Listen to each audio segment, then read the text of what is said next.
సహోదరులారా, ఒక నాకొచ్చిన సందేహం ఒక వద్ద జరిగిన సబ్జెక్ట్ చెప్తున్నాను.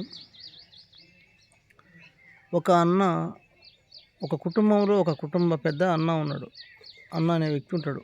ఒక ముగ్గురు చెల్లెలకు. అందులో ఒక ఇద్దరిని వాళ్ళ ఇంట్లో శుభకార్యానికి ఇద్దరిని ఇంటికి వెళ్ళి పిలిచడం జరుగుతుంది.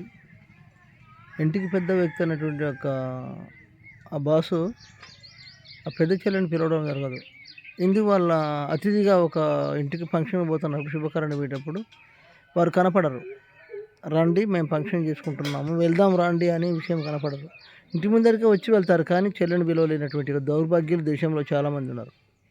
అందులో భాగంగా వాళ్ళ అవసరం ఫంక్షన్కేమో దూరం తీసుకెళ్ళేటప్పుడు విలువల కొరకు ఆ విలువ ఇచ్చి మాట్లాడే పద్ధతి తెలవదు.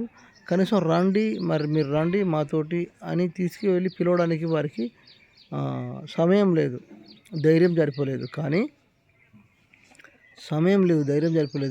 మళ్ళీ చెప్తున్నాను, ఒక కుటుంబంలో ఒక ఒక తల్లిదండ్రికి నలుగురు వ్యక్తులు ఉంటారు, ముగ్గురు ఆడపిల్లలు ఉంటారు. అందులో ఒక అన్న ఉంటాడు, పురుషుడు ఉంటాడు.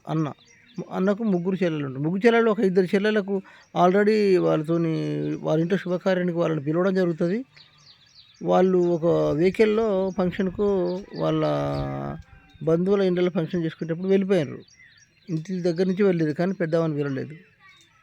ఎందుకు అంటే వాళ్ళకు డబ్బున్న వాళ్ళే కనపడతారు కనుక డబ్బు లేని వారు కనపడరు అనే ఉద్దేశమో, లేకపోతే అహంకారం కావచ్చు. ఒకవేళ డబ్బున్న అహంకారం కూడా అనుకోవచ్చు మనం. అంటే మా దగ్గర సంభాషణ జరిగింది ఒక దగ్గర, అది చెప్తున్నాను. మరి ఆ 10 మందిలో పోయేటప్పుడు మాత్రం కనపడలేదు, కానీ ఇంటికాడ పనులు చేయడానికి కావాలన్నట్టు మళ్ళీ ఈ పెద్ద చెల్లె. మరి గౌరవపదంగా పిలుస్తున్నారా, లేక కావాలని హేళన కొరకు పిలుస్తున్నారా అనేది నాకు అర్థం కాలేదు వాస్తవంగా. కానీ వాళ్ళు ఇంటికాడ పనులు చేయడానికి కావాలట. మా కూతురు మా దగ్గరే ఉంటుంది, కానీ మీరైతే మా పసుపు కొట్టడానికి మా ఇంటికి పని చేస్తానికి రండి, పని మనుషుల్లాగా అని ఫోన్లు చేస్తున్నారు. ఇది ఎంతవరకు సమంజసం? ఆత్మగౌరవాన్ని చంపుకొని పని చేయవలసిన అవసరం మనుషులకు లేదు. ఇది గుర్తుంచుకోండి. సందర్భం వచ్చినప్పుడు అంటా ఉన్నాం, కానీ మనం ఒక